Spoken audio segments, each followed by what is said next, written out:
God created the world to be inhabited. Prior to the flood, mankind had wrecked their environment to a large degree. The Bible talks about the wickedness of man.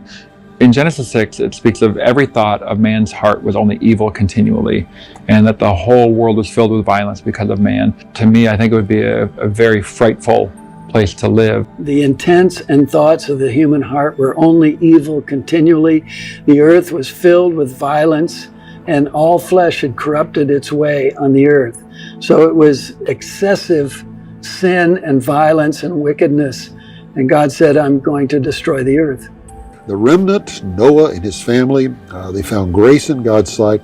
Apparently they were not of those that were corrupted, and God took that remnant of mankind, was able to preserve it. But one of the things people find interesting is the lifespans of humans before the flood. And Noah was 600 years old, and after he got off the ark, he lived 350 more years. He was 950 years old when he died.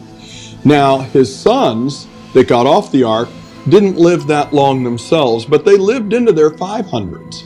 And then the next generation, the 400s, the 300s, we are getting to Terah, Abraham's father, living into his 200s. Abraham lived to 175. And it was an exponential decay in the lifespans. Adam and Eve had no mutations. The first 10 patriarchs before the flood had very low mutation rates, and so they were all living to be about the same age. Something happened at the time of the flood, and that's when this incredible degeneration of humanity happened. There was this incredible decline in longevity. When you plot the data, it's astounding, because the data, which is straight out of the Bible, and you wouldn't expect scientific data in the Bible, but the data follows a strict decay curve, and it's stunning.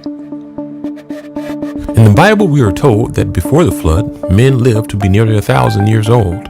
The average age of men at the time was so staggeringly high compared to today that some have a difficult time comprehending how such longevity was even possible.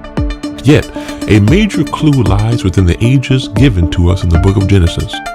In almost computer-like fashion, the book of Genesis reveals that the post-flood lifespans of the genealogical line of Adam follow a mathematical concept known as exponential decay, meaning that if you were to graph the lifespans of all of the men after the flood, you don't see a linear line gradually sloping down, as you would likely see if the ages were made up, but instead, what you see is an exponentially decaying curve with minor variations, since no two people are alike.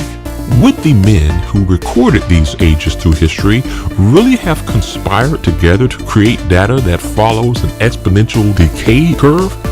Instead, what we see resembles exactly the type of data we would expect in the aftermath of a worldwide flood, revealing a steep initial drop-off of lifespans just after the flood due to the catastrophic environmental changes. No more access to nutrient-dense foods from the world that was lost, and genetic mutations that were not before present. The truth is that no one at the time of recording these metrics would even think to plot them in an exponential decay curve if they were making up fiction. This sophisticated decay curve is actually the result of a real and easily provable flood event.